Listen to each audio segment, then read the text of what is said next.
Our story begins in the dungeon, with someone kneeling on the ground in pain. The healer asks the man if he is okay and tells him that he just needs to hold on for a bit longer. However, the man collapses, prompting another healer to help him. A warrior informs everyone that another person has collapsed and asks how many people have collapsed at that point. The warrior expresses concern that they won't have enough mana at that rate, and the warrior's friend asks if they will just die at that rate. The man reassures them, saying it's fine because they have the hope of the Empire, and hero Burn is with them. Burn tells them they must still be fine if he can hear their voices from there, and they should put in a bit more effort, to which everyone agrees. Burn realizes that his party members are starting to waver. When they first departed, they had 74 people in their subjugation party, but now only 43 people are left with him. He clenches his teeth in anger, thinking they didn't lose 31 people because 43 people simply survived. Also, they are just unable to protect their 31 allies, even though everyone gave it their all. Burn hopelessly thinks it's simply how it is, and everyone resolve themselves to something like it happening too because that place is one of the 7 malevolent dungeons called the Core of the Ancient. Suddenly, someone calls Burn and points to the front, telling him to look over there. He sees a huge door and thinks that they finally arrived. He knows it's the end of the dungeon, the end of the Core of the Ancient, and they have arrived at the finish line of their adventure after so many sacrifices. Also, countless unimaginable treasures are stored there, and if they are lucky, that place could also hold the greatest fruits of humanity, the 36 virtuous masterpieces. However, that place is also where the dungeon's master rests. Suddenly, the ground moves uncontrollably, making him surprised and shoutingly ordering everyone to get into formation. He tells swordsmen and those with shields to go in the front, and magicians should create light because they need to prioritize their vision. Then, the cave slowly becomes calm, making one of the magicians notice that the rumbling stopped, and decides to shine a bit more light for them while Burn tells everyone to keep their guard up. When the magicians lit up their lights brighter, they saw something lying on the ground, and that something woke up because of the light. It slowly stands up, making Burn sweat in fear and stunned in shock. Then it opens its mouth, showing a lot of sharp teeth, prompting Burn to order everyone to run away because it seems impossible. Later, a skeleton says that, to summarize the situation, humans entered in droves while he was asleep. Despite his tired condition, he fought them and did plenty. Our protagonist, named Swallows, proudly replies yes, mentioning that he faced 2 enemies at the same time, humans and his exhaustion. He then calls the skeleton Patrick and asks him if he could calm down. But Patrick questions how he could calm down in a situation like this. He shouts, asking how someone who is supposed to be the boss monster could doze off until humans are right in front of him. Patrick also questions the logical sense of carelessly yawning in front of them and tells him that it is a matter of mindset, his mindset. Patrick asks someone named Renee for her thoughts, and she replies that she doesn't know. However, he overwhelmed humans with just a yawn, so she is shocked by his grandeur once more, calling our protagonist Lord Swallow, which makes Patrick pissed. After watching them, Patrick sits down defeatedly, thinking that he should just give up on everything. Then, Patrick shouts that the dungeon is screwed. Swallow tells Patrick not to be like that because apparently, it's bad for his bones if he worries too much. That place is one of the 7 malevolent dungeons that humanity has judged to be impossible to raid, and it is called the Core of the Ancient. Most dungeons are raided with humans emerging as the victors because the relationship between humans, who can attack whenever they please, and monsters, who must be prepared to defend whenever needed, is not equal. The repetition of war only results in the dungeons weakening. However, during a period when countless dungeons were raided and created, there existed exceptions, dungeons that humanity could not raid. If we think about it, it was an obvious thing. The malevolent dungeons, more accurately called the 7 malevolent dungeons, were temporarily placed on hold by humanity and deemed impossible to clear. However, even among the notorious 7 malevolent dungeons, the Core of the Ancient stands out as the most diabolical of them all. There exist many monsters who defend the dungeon, as well as the dungeon's guardians, who protect the 3 different paths. The red path to the left is defended by a homunculus, Blade Maid Renee. The central blue path is guarded by a skeleton, Death Knight Patrick, and the path to the right, which is infested with filth and lacks accurate information, is guarded by an unknown number of tentacles and the being that rules the impenetrable fortress, an ancient monster that appears on the first page of the Empire's mythos, Swallow, or so it's written. Renee tells Swallow that after spreading books like he ordered to the humans, the number of intruders has definitely increased. He tells her that there is a know-how to maintaining dungeons too, and if they surround themselves with too much mystery, humans won't even think about entering. They need to provide a bit of information so that humans start thinking they know quite a bit about the dungeon. Humans run in like moths to a flame, not realizing that more than half of the information is false. Still, he never expected them to come in droves like they did and asks if 74 of them all combined while looking at the pile of dead people in front of him. Renee replies yes. However, the majority of their equipment was melted down by 116 black tentacles, rendering them unusable. The ones that are still usable are all quite expensive, but if it were her, she would have been able to take care of them without damaging the goods. He looks at her in silence for a moment and agrees with her. Then he slowly dissolves like a shadow and gathers in a circle. He peeks out with a human eye and reaches for Renee with a human hand. Then he tells her that he was sure she would have been able to do it, making her laugh shyly while Patrick glares at them, asking if they are gathered there for a meeting, if they just get together to play, and why the two of them are so excited. Patrick tries to laugh and tells them that the mood there is so sweet that even being around them might give him a cavity, but he doubts it's just his teeth that would rot. It would likely rot the rest of his skull too. Then Patrick asks him why he doesn't do it properly when he was going to polymorph, and if he even noticed that he had 6 fingers when he patted Renee just now. He looks at his hand and replies that Patrick is right because he really has 6 fingers. Patrick tells him that it's better than last time because he had more than 40 teeth back then, and when he smiled, he got chills all the way down his spine. Renee tells Patrick that the sound of his jaw clicking is way too loud, and she glares at Patrick in anger, making Patrick think that he can't put up with that anymore and he should just quit being a guardian. A moment later, Renee tells them that she will get to the main points, and she's sure that all of them already know, but humans have finally started going through the right path. The problem is that during that process, 116 black tentacles, who defended the right path, received huge injuries and are in critical condition. He yawningly tells her not to worry too much because tentacles regeneration is no joke, and they can watch over it for a while and find another guardian if it doesn't look too good. Patrick asks him if he could look for 2 guardians while he's at it because he wants to quit too, but he asks Patrick back what he is talking about when he was his slave for life. Then he tells them that humans will start taking only the right path now, and Patrick tells them that humans might be creating another subjugation party as they speak. Renee tells them that humans these days use communication spells a lot to message each other, so the information about the right path being open could have spread everywhere. He slams his hand on the table and tells them that they should also create an appropriate counter strategy, and they are going to be changing their assignments. Then first, he asks them if Renee has been guarding the red path up to now, but he wants to take the infected path to the right now. Then he tells Renee that the subjugation parties will swarm and they're thinking that there is an opening, so he just needs her to protect it, to which she excitedly replies that she can defend against any number of humans. Then he tells Patrick that he wants him to take care of the red path that Renee has been depending on, making Patrick confused and ask him why. He replies that when the humans realize that Renee is on the infected path, they will change their direction to the red path instead, so he'll be there to defend it. If they do it, they'll be able to defend against 2 attacks. But Patrick tells him to hold on and asks him what he is going to do if humans take the central blue path. He was stunned upon hearing it, and they looked at each other in silence for a moment. Then he tells them that they will have no other choice, and humans will just get a direct date with him. Patrick asks what kind of plan it is, but Renee excitedly tells him that it's so perfect, making Patrick vomit and think that he doesn't even know anymore. Then she tells them that it seems like the most pressing matter is taken care of, and now the only thing that is left is to handle what to do with that sword. He asks her what sword she is talking about, and Patrick tells him that Renee is referring to the sword that the leader of the subjugation party used. Patrick tells them that he can't believe that a human is using a sword like that and that the humans that came at that time were quite strong. He just asks them again what sword, and Patrick replies that he was sure he had heard about it before too. Then Patrick sees the sword and grabs it.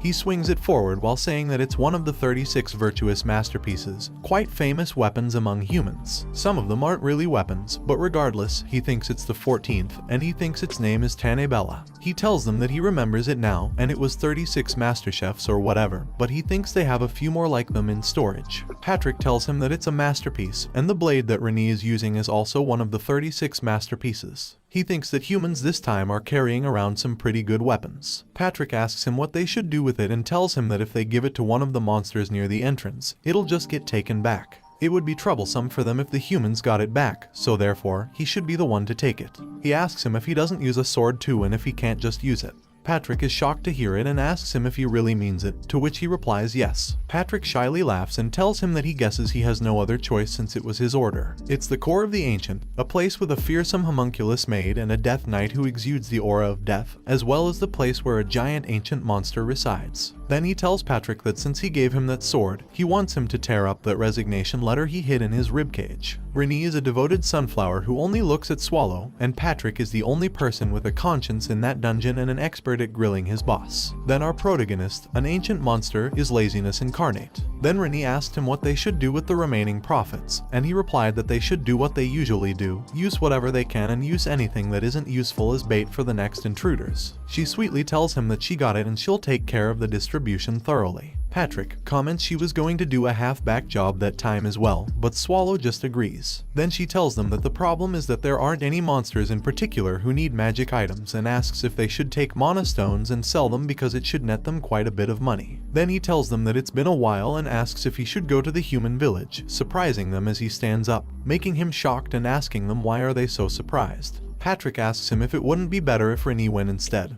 to which Renee nods her head continuously in agreement. He asks them what the problem is, and Patrick replies that he was quite clumsy at transforming into a human, and his tail was showing. He glares at Patrick in anger, making Patrick ask him what, but he agrees and tells Renee to be sure to bring back lots of tasty things. Later, Renee comes out of the dungeon and looks up at the sky, saying that the weather's quite good today. Then she tells Swallow that she will be going. Later, Renee arrives at the store, and the man apologizes to her because he couldn't possibly buy those from her. She furiously asks the man why. Then the man grabs something under his table and shows her a B-rank mana stone. He explains to her that it would take an average commoner 10 years to save up enough for one of those, but the stones she brought were all bigger than it. Stones like hers can't be used unless she is at the level of an Imperial Palace magician or is a high-ranking magician at a magic tower. Maybe a jeweler in the capital who has signed an agreement with the Imperial family or a magic tower wing could handle it. She knows that the capital is too far and she has to go to a magic tower. She grabs her bag, not wanting to go to a magic tower, but if it was for Swallow, she would do it. Then she walks to the door, telling the man that she'll be going. The man tells her to take care, but then the man notices one of the crystals and tells her that she left one behind. Before she left, she told the man that it was a tip and called the man human to thank him for the information. The man thinks she is a strange brat because she is human as well. Later, she arrives at the magic tower wing. Then someone asks her if she was there to sell mana stones and tells her that if that was the case, it would be better to consult with the guild master, to which she replies fine. Then the man tells her that he'll guide her to the office, so she should follow him, noticing that the tower was structured so that the head of the tower resided at the top, and the humans' magic towers are similar to dungeons. The lady thanked her for coming all the way there and introduced herself as Gromitz Amr, the magic tower wing's leader. Then Amr asked her who she was while she noticed that Amr had some quite impressive mana and replied that she was Ren. Amr tells her that she was going to ignore her since she was a kid, but the guard said she brought a bunch of mana stones with her and asked her if she was probably familiar with their magic tower wing's reputation because if so, she trusts her that she bought high-ranking mana stones suitable for their status. She poured the stones on the table while telling Amr to see it for herself, and when Amr saw it, she was shocked, knowing that those are a rank mana stones. She grabbed one and saw that they were all of the highest quality, comparable to the highest ranking a rank mana stones, and those aren't something a kid should have, making her wonder who was the kid in front of her and asking Renee where she found those. Then Amr notices Renee's hair and remembers that there is a family with silver hair among the 8 great houses of the empire, wondering if it could be that the daughter of that house ran away from home and secretly brought the stones there. Amr couldn't think of any other way for such a young girl to have mana stones like those, and in any case, Renee is a noble lady, and the world's a dark place. Then Amr apologized to her for her rudeness and explained to her that she never imagined they'd be such high-quality mana stones, but their wing wishes to purchase them all. Then Amr asks her about 50 ounces of gold for each and tells her that they'll offer a special price of 80 ounces for the particularly good ones. She remembered the man telling her that it would take the average commoner 10 years to save up enough for one of those, and she knows that an average commoner earns about 10 ounces of gold per year, so 10 years would be 100 ounces, so she tells Amr that it'll be the death of her if she jokes around. Amr apologizes to her and realizes that it seems that she knows more than she thought. Then Amr tells her that the truth is, even if they used all of their wings' money, they couldn't afford to buy them all. Then she tells Amr to buy as many as they can, making Amr silent in sweat. A moment later, Amr tells her that it was 2,000 ounces of gold, and it was everything they had. Then she asks Amr if they can offer items of value as well as that money on the condition that they receive all of the mana stones, and she asks Amr back if she is certain of the item's quality, telling Amr that the items should have to be easy to sell. Amr tells her that she won't have to worry about it and tells her to come that way because she'll show her the items right away. She follows Amr while Amr tells her that the place they are heading is usually forbidden to outsiders, but for her, they'll make an exception and show her their tower's storage. Then Amr first showed her the tiara made of a 4-carat diamond and explained to her that there are small mana stones embedded in the center, making it even more useful for mages. Second is the living black pearl, and she explained that it'll make crying sounds if the wearer gets near poison. Also, the pearl is a work of alchemy. She was shocked to hear alchemy while looking at the ring and glared at it, making Amr confused. Then, she asks her if it doesn't suit her taste and tells her that alchemy isn't a very clean discipline, so there are a lot of people who feel disgusted by it. Then she offered her the heart-shaped stone and explained to her that it's called the Crimson Love Stone, and they say it's a jewel that makes one's love a reality. She was stunned to hear it and couldn't believe that it was a jewel that made love a reality. Amr explained to her that if she infuses mana into the jewel in front of someone she likes, they say the spirit in the jewel would bring about eternal love between the two of them. She asked Amr if she could use it for anyone, and Amr replied that she could swear on the name of the magic tower. Then Amr asked her if it suited her tastes, and she shyly replied that it had to be that jewel. Amr grabs the heart-shaped stone, laughing, making her confused, and explains to her that she is not sure about the other items, but that jewel is a bit difficult since it can steal even the heart of an emperor, so it is priceless. She was disappointed upon hearing it and clenched her teeth. Then she offers something to Amr, making Amr shocked and asks her how she has it. Still, she just tells Amr that she can offer all the mana stones earlier, plus that weapon, so she should give her that jewel. Later, someone called Amr Guildmaster, and panicky asked her if she actually gave the crystal away, but she just asked the man about it. The man asks her if she doesn't know what that item is and tells her that if he sends that kid off like that, that kid would definitely going to die. But she just asks, so what? And tells the man that the naive little noble lady personally traded for the item she wanted, and it's still expensive. The man tries to protest to her, but she just tells the man not to worry because there won't be any problems, and that unlucky girl will die as soon as the curse is released anyway, and so will the person she likes. Also, there won't be a trace of any evidence, and she didn't know who that was, but she pitied them. Later, in one of the 7 malevolent dungeons, Chait Castle, a lady powerfully tells someone that her ends are dying, and then she cuts someone's hair. Renee apologized to the lady that she came there without prior notice and tells the lady that she was indebted to her because she was always helping her. But the lady sweetly tells her that neighbors have to look out for each other. Malevolent Dungeon, Chait Castle boss Ursibit Bathory also tells her that she loves seeing her adorable self. Then Bathory sweetly tells her that she is so pretty that she'll look good no matter what she does, making her feel shy. Bathory puts down the comb on the table while telling her that it was a time like that which made her jealous of homunculi because she couldn't think that her pretty face would never age. She shyly tells Bathory that she also looks very young and her skin is paler than she was. Bathory tells her that she flatters her and asks her if she even knows how many beauty products and blood she needs to use in a day.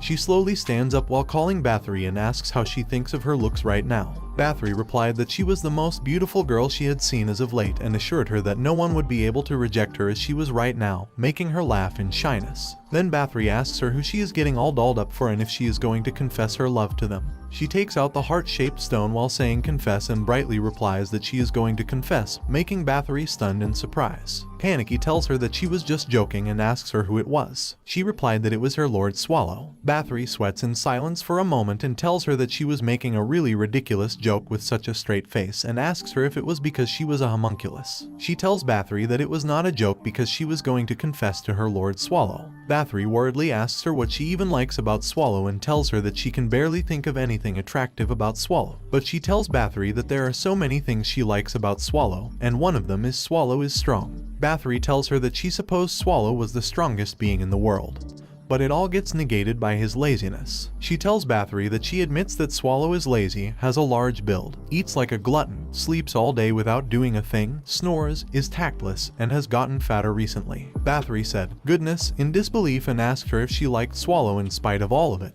To which she straightaway replied, yes, and that she really liked him. Bathory tells her that she gets it and she hopes it works out, but she'll just say she deserves a lot better and she should just come to her if Swallow rejects her. She thanks Bathory and promises that she will succeed. Meanwhile, in the imperial capital Lias, at the Dungeon Subjugation Coalition, the man tells everyone that they believe the subjugation party of the hero, Bern Hishtaltz, has been annihilated. Suddenly, someone furiously asked, "What is that nonsense? And didn't he say that they easily defeated the Guardian?" Then someone asks him how can he be so sure of himself when their bodies haven't been discovered yet, and shoutingly tells him that Burn would never fall to the likes of monsters. But one of the men knows that they are all wrong because the dungeon core of the ancient is neither big nor complicated, and they would either kill or be killed within a day. Also, it had already been 2 days since they had last heard from Burn, so Burn was most likely dead. Then the old man asks the man what happened to Burn's sword, one of the 36 virtuous masterpieces. The man replied that the communication magic got cut off once they reached the core of the ancient's heart, so unless they could return to that area, it would not be possible to retrieve the 14th virtuous masterpiece, Tane Bella, to which the old man replied that he understood.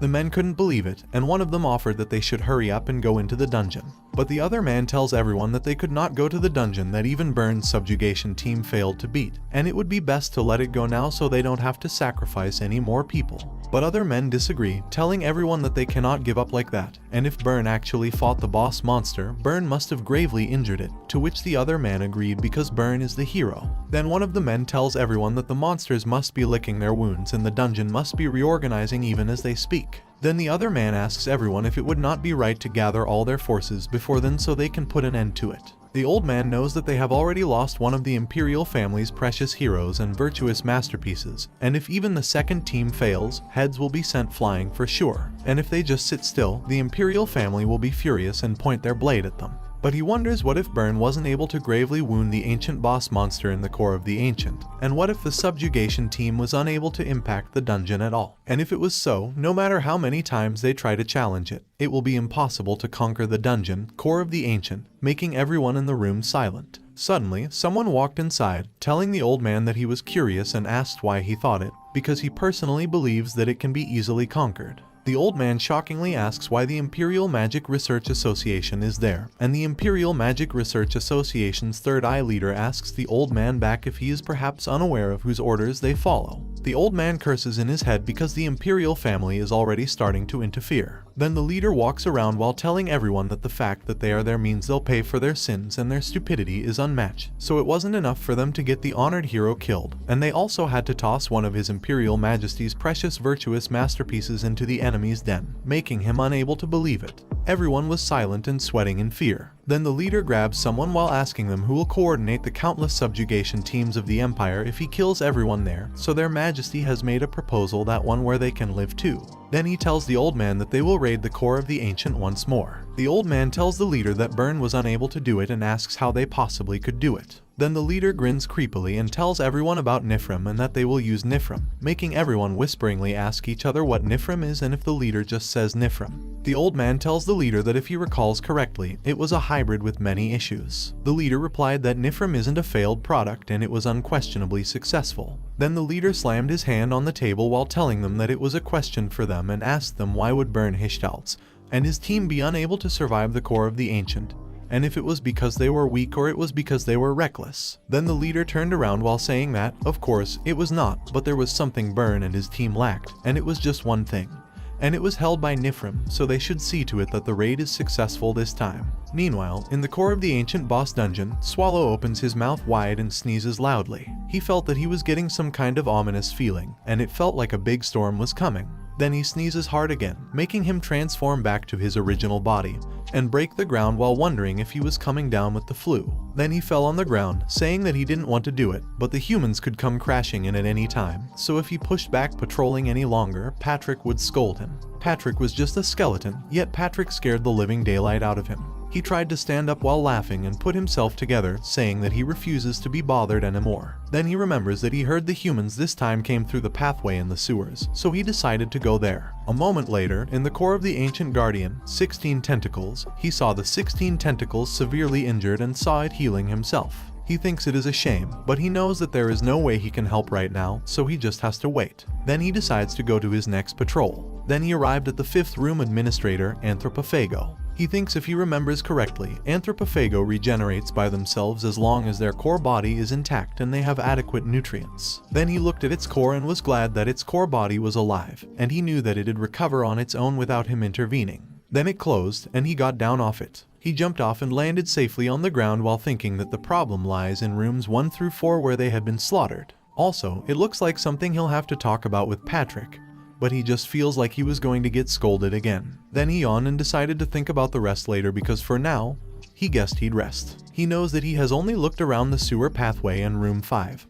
But the results are excellent so far, so he thinks Patrick surely will understand. And with it, he was done with his patrol, but then something flew near his head and hit the ground in front of him. He silently peeked back while releasing his power and called them filthy human bastards. Then he yawned while telling them that now that they had stepped foot in there, they won't make it back alive. But then someone sweetly told him that it was him, and Renee worriedly apologized to him and explained that she thought it was another cunning human. He unreleased his power when he saw Renee, and she worriedly apologized to him again.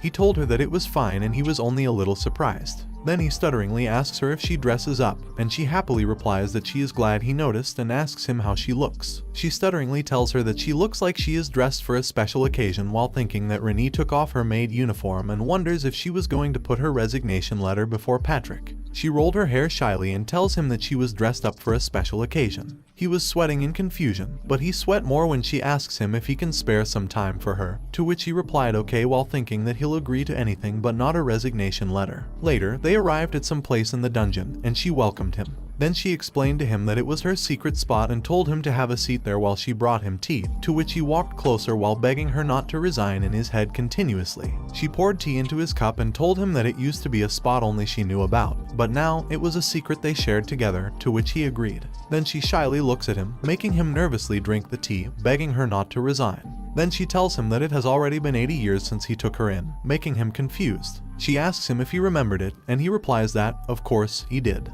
80 years ago, over 1,000 dungeons met their downfall under the dungeon subjugation craze, and thousands upon thousands of humans entered the core of the ancient.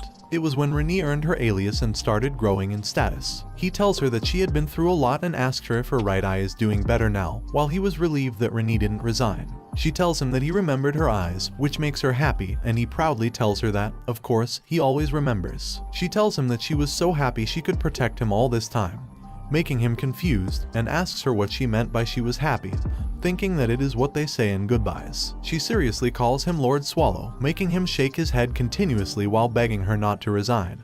But then she tells him that she likes him, making him more confused. She once again tells him that she likes him, and for the past 80 years, she has been waiting for that moment. He walked closer to her while trying to calm her down and thanked her for telling him she liked him, but reminded her that they are always on the cusp of life and death, so they don't know when they'll get hurt or when they'll die. Also, neither of them wants the other to live the rest of their lives in solitude. She tells him that she knew it was how it was going to go and she knew she was pushing it on him, but it was just too heavy for her to carry it herself forever. And the thought of him rejecting her confession and turning his back on her is terrifying while she slowly takes out the heart-shaped stone. She also tells him that she wants to be loved by him no matter what it takes and no matter what. Then she kicks the table away, making him shocked while she was telling him that what she was saying is, she will stoop that low, making him tell her to calm down for a second. But she gives the heart-shaped stone to him and tells him that with it, her wish will be fulfilled. He was surprised to see the heart-shaped stone and told her that she just imbued her mana therein. But before he could finish his words, he slowly changed back to his original form, and he asked Renee if she just tried to kill him. She let go of the heart-shaped stone in shock, and it fell on the ground, making it break into pieces. She teared up and asked what it was while seeing something black coming out of the heart-shaped stone. Later, Patrick tells him that no matter how he looks at it, he thinks he is the best and tells him that he isn't satisfied with just driving the humans away because now he even chased Renee away too. Then ask him where is his conscience, if it is over there, and if he was listening. Then Patrick furiously tells him that he was so astonished at his unbiased attacks that his jaw won't click shut, and he didn't even spare Renee from his wrath. He tells Patrick that it seems to be closing just fine, and when Patrick asks him what did he say, he replies nothing. Then he asks Patrick how should he handle it, but Patrick just asks him back why is he looking to him for an answer when he is the one who made the problem. Then Patrick looked at the heart-shaped stone and broke it into pieces once more while telling him that it was not entirely his fault. Then he lifted his ear up and tells him but of course, he knew what he did to him was entirely his fault and asked him why his ears shut. He sweatingly tells Patrick that he doesn't remember anything. But Patrick asks him back if he shall help him remember. Before it, Patrick was shouting loudly while running toward him, while he was changing his form and going berserk in anger, and was about to attack Renee. Patrick reached for him and grabbed his head while shouting for him to calm down.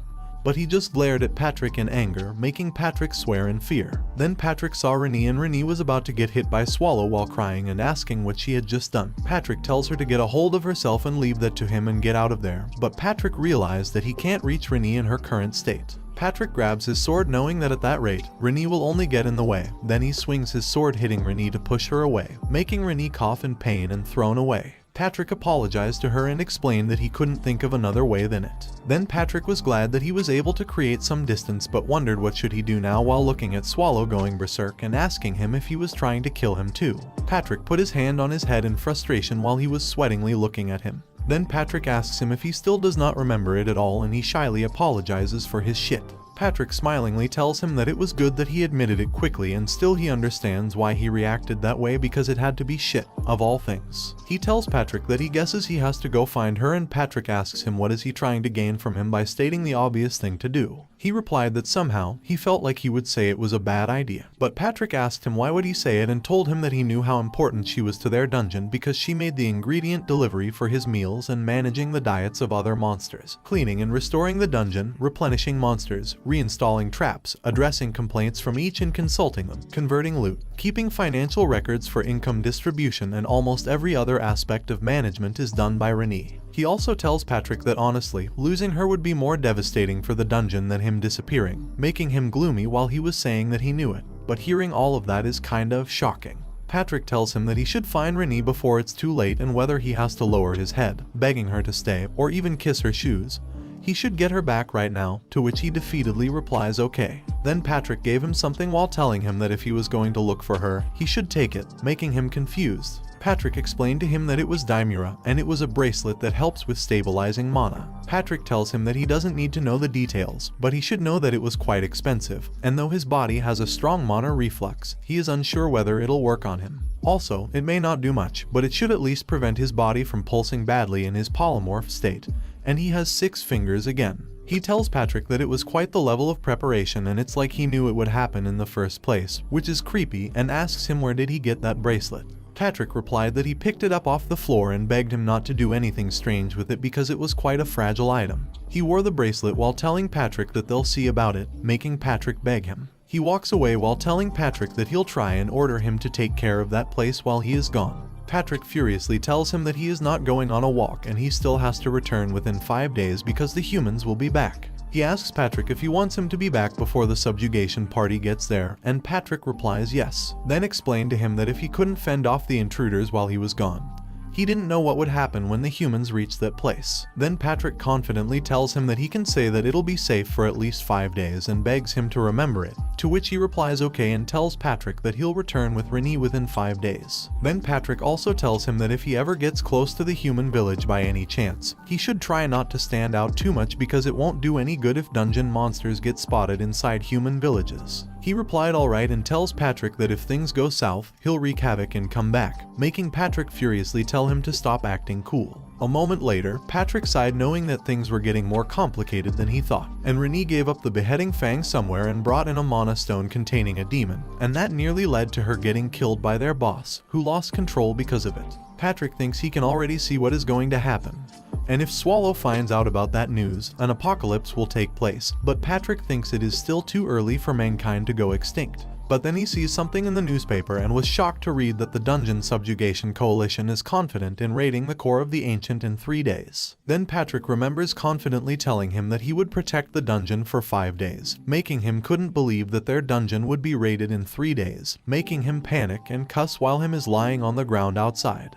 He cursed in frustration, thinking that it was already the second time he had teleported to a random place. Then he remembered Patrick telling him that the mana in his body was a mess, so he shouldn't just use any magic. This made him wonder if it was because of magic, but he still decided to try it one more time.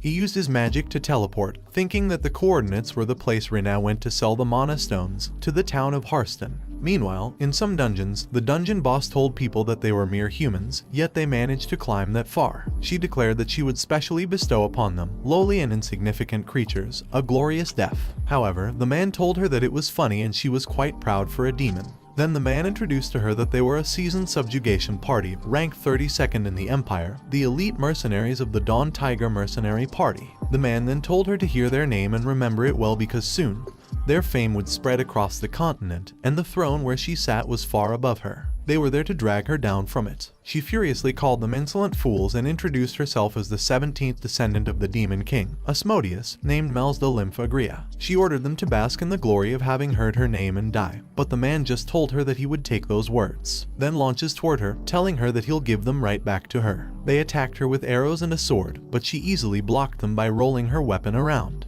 The other man noticed that she blocked an ordinary vault, and the magician told their leader to leave support to him. She called them puny humans who didn't know their place and attacked them with her violet fire, shouting for all of them to burn and disappear, making the man's allies shout in pain and burn alive. The man looked in front in disbelief, jumped, and slashed the tiles upward to block her attack. Then the man noticed ice particles flying around and couldn't believe it when he saw that she had cast a new spell already. The man grabbed the tile that was floating in the air, then threw it forcefully toward her while asking her if she thought he'd just let her. Then the man bent down and jumped toward her to attack. She sends the ice toward the man while asking if he was trying to incur his own death. However, she was surprised when the man made a barrier, making her wonder when he did it, considering she was certain that she had taken care of the magician. Then she was surprised to see the magician severely injured but still trying to help their leader. She furiously gathered some of her power in her hand, calling the magicians insects, and launched her hand forward to meet the man in the center. When her hand hit the tile, it broke into pieces. Suddenly, a loud explosion took place, making the man and her thrown back.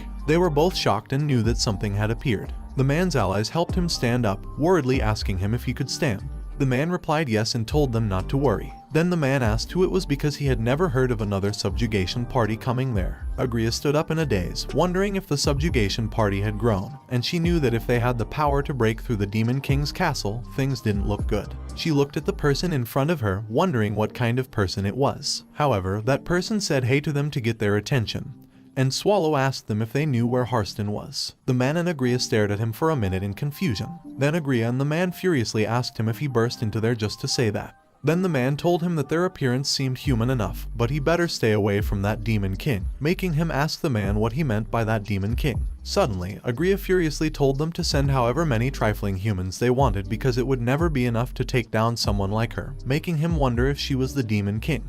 He noticed that the vibe was totally different from the other Demon Kings he had run into, which made him wonder again if it was a generation gap, while Agria called them lowly scum and told them that they would pay in spades for damaging her castle. However, the man told her that they would give her a taste of what it's like to be thrashed by them, lowly scum. One of the men told his leader that the support squad had arrived, and the man replied that it was great, telling everyone that they should take down that Demon King together. He told them to hang on, but the men just ran toward Agria while the leader shouted for them to watch as their magic failed to even leave a single scratch on their party. They had support, so they shouldn't be afraid to go all out. Then the men and Agria attacked each other while he asked if someone could show him the way to Harston, but someone just shouted that it was on. Then he heard Agria telling them to savor the taste of pain, and the men told Agria that it was the spot that would be her grave, making him seriously fed up. He looked at the sky, thinking that he had to find Renee quickly as it is, but now it looked like that lot would be impossible to talk to. He scratched his head, thinking that any later than it, and Patrick would chew him out, and just thinking about it was a pain.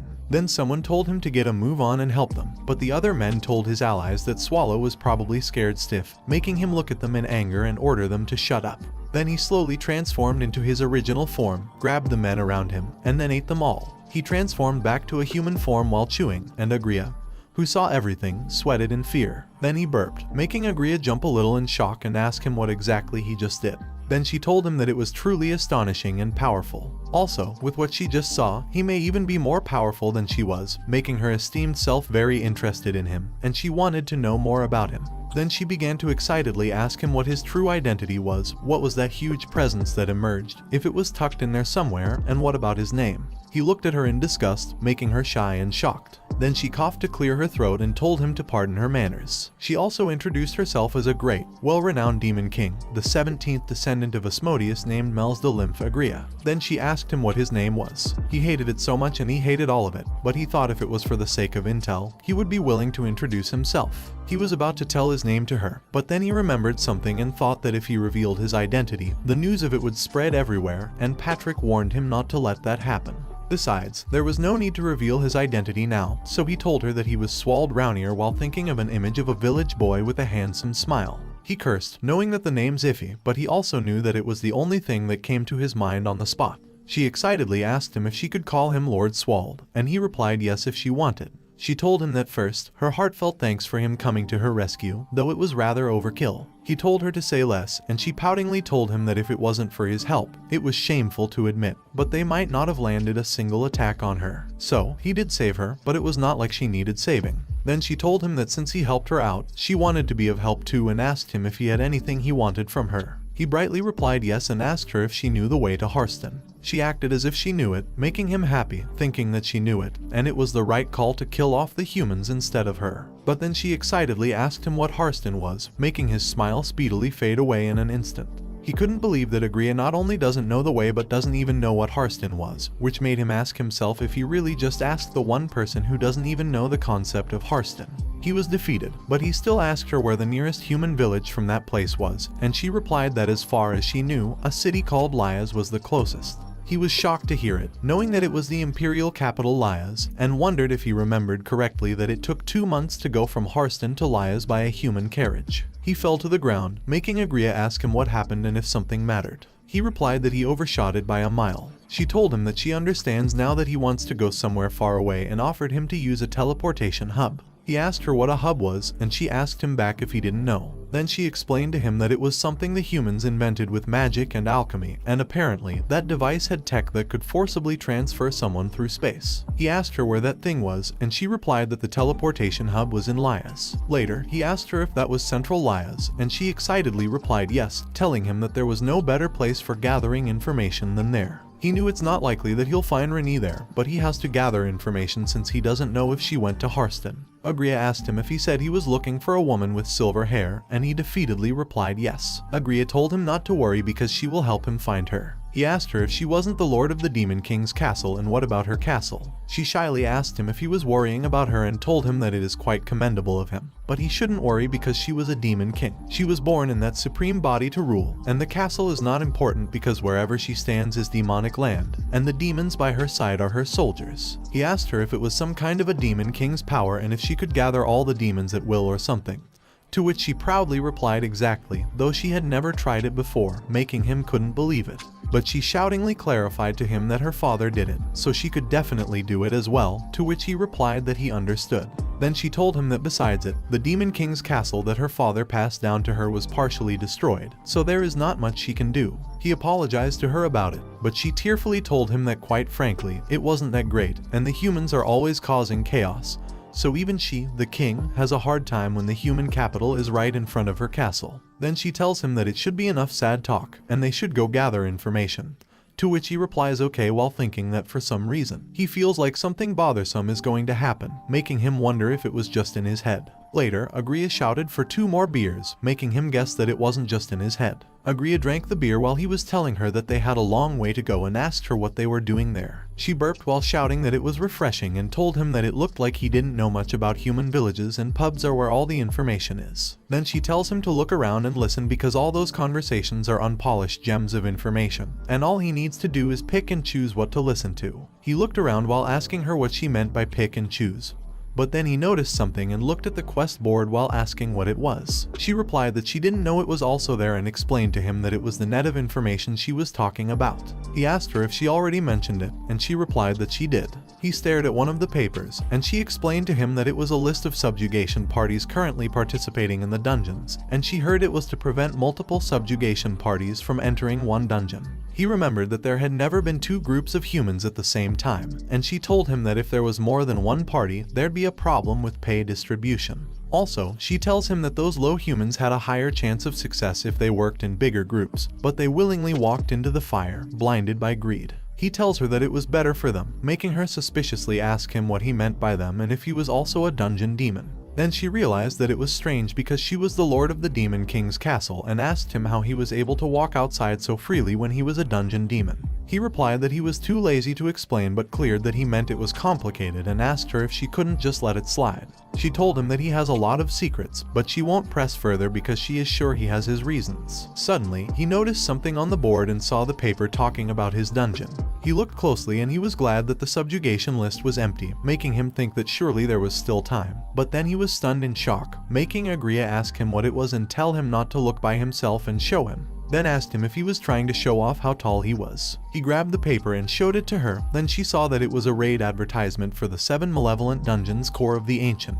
He asked her if she knows about the Core of the Ancient, and she replied that of course she does. Then told him that it has every dungeon's strengths in one, and even the foolish humans can't help but admire its power. He told her to wait and asked her if she was allowed to take it. She sat down happily while shouting that it was what every demon strives for, and told him that among the 7 malevolent dungeons, the Core of the Ancient is the strongest of them all, and its ruler, Lord of Creation, God's guardian, who punished those consumed by fear, is the zenith of all core monsters, was none other than Lord Swallow, making him wonder if isn't he closer to a landlord than a ruler, one that is always struggling with evil residents. She also told him that her favorite dungeon is the Core of the Ancient, and she wants to be stronger because if she gets stronger, she'll be able to meet Swallow in the future, making him sweat hard knowing that she was meeting him right now. She asked him if isn't it wonderful because it was unapproachable strength, and told him that she wants to be like it. She also told him that, of course, her father was strong as well, and he was a true demon king fit for the throne, unlike her, and it was just that there are humans stronger than her father and they are a fairly young hero named Burn or something.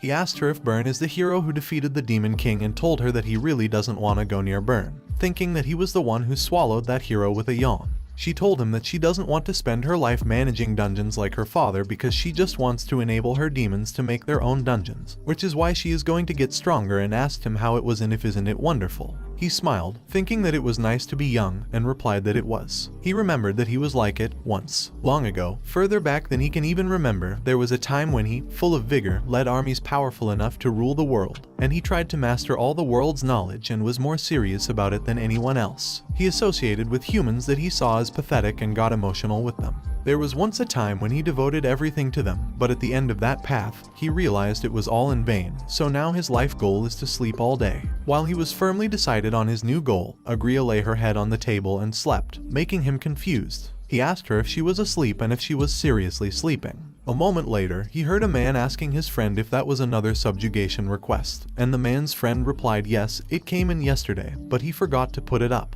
The man asked his friend how could he put yesterday's stuff up now, and the other man asked which dungeon it is while he was holding Agria and busy asking the waiter where the rooms were. The man's friend put the paper on the board while telling everyone to just wait because he was putting it up now and they should see it for themselves. The man teasingly asked his friend if he never changed it and told him he'll get fined if the Empire's inspectors catch him, but the man's friend replied that he is changing it now. Then they all saw that the quest rank was the 7 Malevolent Dungeons, Core of the Ancient, and it was an underground limestone cave within Grapenia Forest near Harston, west of the Empire.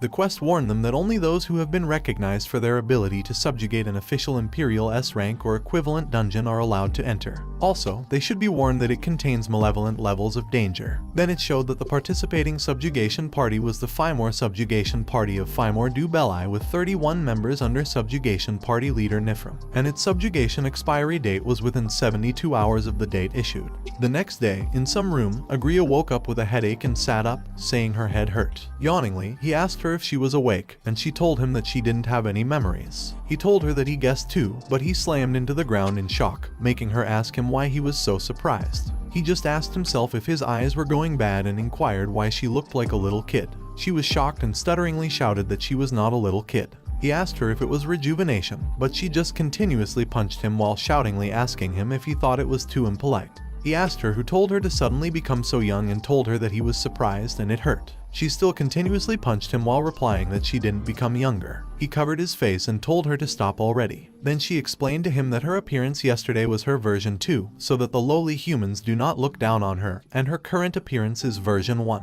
He told her that what she was saying was that her real appearance isn't the one from yesterday but the current one in front of him. She replied yes and asked him why his face was like that and if he ate a midnight snack without telling her, making him just look at her in disbelief. She shoutingly told him that transformation magic is originally magic that projects the user's future appearance, so in other words, when she grows up, she will look like her splendid version 2 self, to which he replied okay. She shoutingly asked him if he understood, and he replied okay, but she still shoutingly told him that there was no heart in his response. He told her that it seems they'll need new clothes first. She told him not to keep treating her like a kid, to which he replied alright. But she still told him that she wouldn't forgive him for it. Meanwhile, in Harston Earldom, a lot of horses stopped at the mansion, and someone called Earl Harston to hear him, then ordered Earl to open the gates that instant and welcome the subjugation party because they have come from Lias to suppress the Core of the Ancient. On the other hand, inside the mansion, someone asked who sent those official papers, and the butler replied that it was sent just yesterday under the name of the Third Eye. Lord of Harston, Earl Edark cursed, knowing that the Third Eyes are a damned association under direct imperial control, and for dungeons B rank and above, one must first gain permission from the Lord of the territory before entering. But he decided to never mind the permission and wondered if it wasn't a notice. Edark also thinks since it was a command from the imperial family, he can't kick them out. Edark asked his butler if she thinks that the subjugation party can completely suppress the core of the ancient, and the butler shook her head to respond no. Edark told his butler that he thinks so too, and for a subjugation party aiming for the core of the ancient, it was far too weak. Also, as for the subjugation party leader, Nifrim, he has never heard of them before and he asked what on earth those bastards from the Third Eye are thinking. Then he asked himself, won't his territory be the one having a crisis if they touch the core of the ancient half-heartedly? And wouldn't it be better for him to ask a stronger subjugation party to raid the core of the ancient? But he knows that if he does it, he needs a trustworthy subjugation party. His butler told him that he might find the answer closer than he thinks, making him realize that his butler was talking about the magic tower wing. He thought if it was the wing, then it was completely possible. Then Edark remembered that he heard the magic tower wing expanded a lot recently due to the high-quality mana stones of unknown origin. Even with the rapid growth, a rank magic tower attempting to suppress the core of the ancient is insane. But if the rumors he has heard are true, then he had a chance, making him smile. Edark also knows that the only monster left on the right trail where even the Guardian has been defeated is the boss monster who confronted the hero burned subjugation party, Swallow. Then Edark ordered his butler to send someone to the magic tower wing with a request right away, and in his name, he would promise a large sum and fame. She should tell them to first suppress the core of the ancient however possible. Suddenly, someone shouted that they couldn't go in there, but then Edark's office barged open, making him panicky ask who it was. Nifrim asked him if he was Lord Edark, but he just asked Nifrim back who he was. He replied that his name is Nifrim and told Edark that since he didn't open the gates no matter how much they called, they let themselves in. Edark asked Nifrim why he was there without any previous notification, and he sat down while asking Edark if he didn't get the official papers from the imperial family and if there is a reason they can't come. Edark shiveringly replied no while feeling the bloodthirst from Nifrim. Then a lady asked Edark if she is right that they are guests and what is with his face. Then tell Edark to smile and that she wants to eat something sweet, so he should give her some tea, snacks, and chocolates. Edark clenched his hand in anger, but then ordered his butler to hurry and prepare them. A moment later, Edark asked Nifrim why he came looking for him, and he replied that they had come to crush the core of the ancient. Edark told him that it had only been a day since the official papers had arrived, so he was quite fast and asked him when he was going. He replied that they were actually planning on going today, but something just came up, so he thinks they'll go tomorrow and asked Edark if it was okay. Edark asked him if tomorrow wasn't too soon and if it wouldn't be better to go after fully recovering since it was an important task. Then told him that he will provide shelter and amenities, so they should enjoy to their heart's content. But he tells Edark that it is alright even if he isn't so concerned about them and they will just visit the magic tower wing and head off immediately. Edark worriedly asked him why he was going to Wing and if he had an acquaintance there, but he replied that it was not for such a courteous reason because he would go there to just kill them all. Edark stutteringly asks him what he means, and he replies that for an earldom's security to be so flimsy, eavesdropping with magic was too easy, so he heard it all on their way there. Then he asks Edark if he is going to entrust the subjugation to the magic tower, and if he thinks they would obediently give up when they also came to that border for subjugation, so he thinks they should get rid of everyone who'd be a disturbance. He also tells Edark that it was quite beneficial for him, since between them and Wing, the stronger party would go to subjugate the core of the ancient. Edark apologized to him for his lapse and told him that he would not request any other group, so he should start the raid whenever he wished. He grabbed one of the cookies while asking Edark if it was so, and bit on it, while telling Edark that he was beside himself seeing the Earl's favor. Meanwhile, in the core of the ancient boss dungeon, the stones formed as humans stood still, but then Patrick slashed their heads easily, and he knows that it's almost time for their arrival. Meanwhile, in Lias, Swallow and Agria are walking in the street. Then, he saw something and thought that it seemed familiar to him. Agria tells him that it must be there. He tells the guard that he wants to go to the teleportation hub, and the guard informs him that if he means the hub, then he has still got a long way to go. He asks the guard what he means by a long way, and the guard explains to him that the thing in front of them is the entrance, and the hub is located in a castle right outside the Imperial Palace. So, they'll have to go a while longer, and they'll have to go through 3 more castle walls. He asks the guard if it will take long, and the guard replies that if he wants to walk, then maybe it'll take at least a week. They are both shocked to hear it, making the guard confusedly ask them if there is a problem.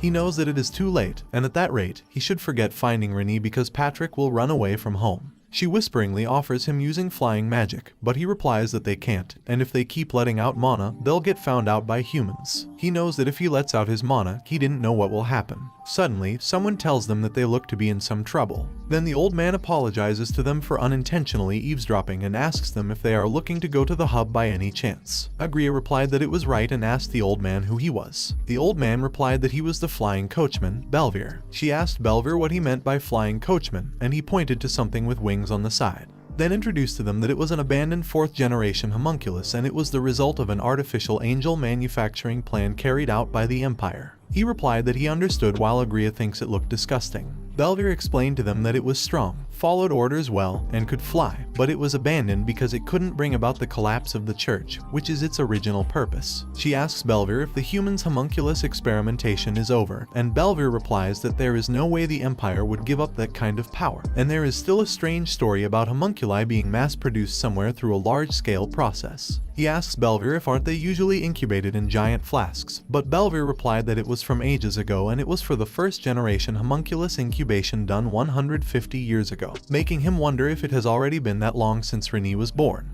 Agria goes on the carriage while telling them that it looks durable enough, so she doesn't think Belvir is lying and asks how long will it be until they reach the hub if they take it. Belvir replied that the flight would take 3 hours, and the inspection would take 1, so about 4 hours in total because even if they fly, inspection at each castle wall is essential. He asked Belvir how much it was, and Belvir replied that for the 2 of them, it's 8 ounces of gold, making them shocked, knowing that 8 ounces of gold is 800 ounces of silver. The cost of staying at the tavern was 8 ounces of silver, so it was 100 times more expensive than yesterday's accommodation fee. Agria apologizes to him because she doesn't have that much money, and he asks her if he looks like he does. But then he hears something clicking in his pocket, grabs it out, and sees that it is paper. Then in the letter, Patrick calls him their clumsy boss and tells him that there'll come a day when he'll be thankful for him.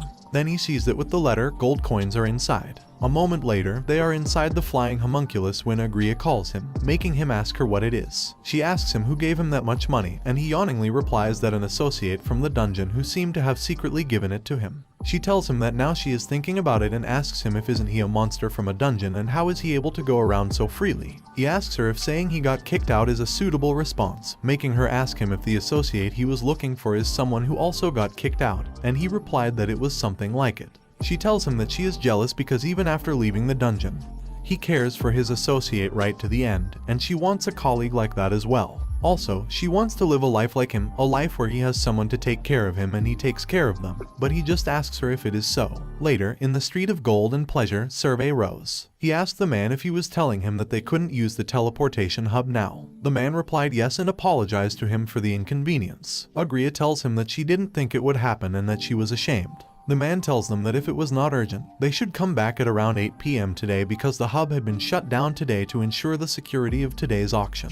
After the auction was over, VIPs would use the hub, so the higher-ups will allow it. If they are interested, they should take the paper. He asked the man if he said they were closing the hub because of the one auction, and the man replied yes, then explained to him that it was because quite a rare item was exhibited this time, and the beheading fang that had an unknown whereabouts for a long time was suddenly put on display a few days ago. So, they closed the hub for an hour to prevent infiltration into the auction house by abusing the hub. She replied that she understood and told the man that it was a really well-made drawing while he was busy looking at the beheading fang picture thinking that he had seen it before somewhere. Then he remembered that it was the same as what his associate used. The man asked him if he was sure he was not mistaken, and he replied that it was exactly the same.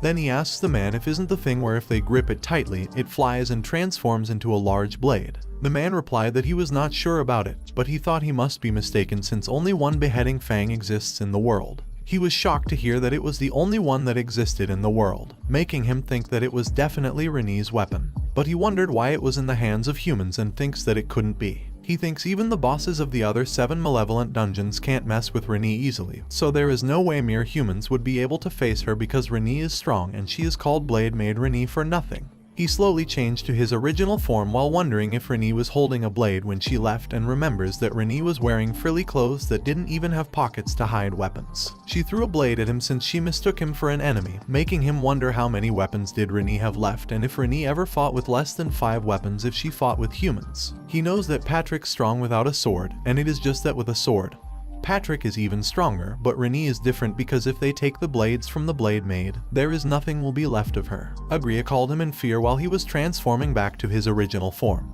But he didn't hear her because he was busy furiously wondering if Renee got killed by mere humans. Then he thinks if Renee was killed by a mere human, then it would be right for him to kill the very last bastard there. Then he asked Renee if she wouldn't agree, while Agria shouted for him to calm down. Then she grabbed his arm while shouting for him to snap out of it and asked him what in the world happened. He seriously tells her that he will only ask her once and asks her if there is only one beheading fang, one of the 36 virtuous masterpieces there in the world. She sweatingly replied that according to the principles she knew of, it was the only one and asked him why he asked all of a sudden. He replied that he had been looking for it and it belonged to his friend, so he had to find it. Then he takes his arm back while telling her that she doesn't need to help him anymore, and as short as it was, he thanked her. Then he tells her that he knows the way back to Harston now, and he can make his own way there from there on out, so it would be best if she got out of there as fast as possible. She shoutingly calls his name and asks him if that person, the friend he was referring to, is the demon that takes the form of a silver-haired woman and a warrior who wields the beheading fang of the 36 virtuous masterpieces, the blade maid Lady Renee. She shakingly tells him that based on his reaction, it seemed she was correct.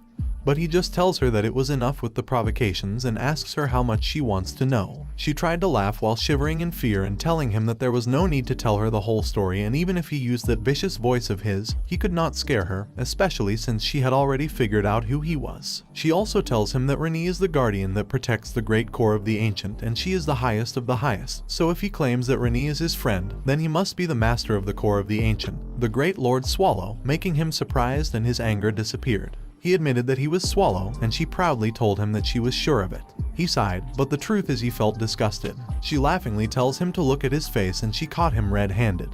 But he shouldn't worry because her deduction skills were supreme. She shyly continued by telling him that she knew what kind of dangerous thoughts were crossing his mind at that very moment, so she would help him, and he would not object. He asks her if she is sure she can go off of such simple reasoning when he is someone who claims to be nearly on the level of the Demon King. She replied that it was not the logical demon who became king, but the demon king who dictates logic, making him sigh, thinking that it was taking a bit too far. Then she called him Swald, that she knew, and told him that he was super and duper scary just now. There were all those weird things shooting out of his back, but she was glad he was back to his normal self and told him that she shall assist him from now on, so he shouldn't worry. She also tells him to promise her never to use that voice to say such things ever again.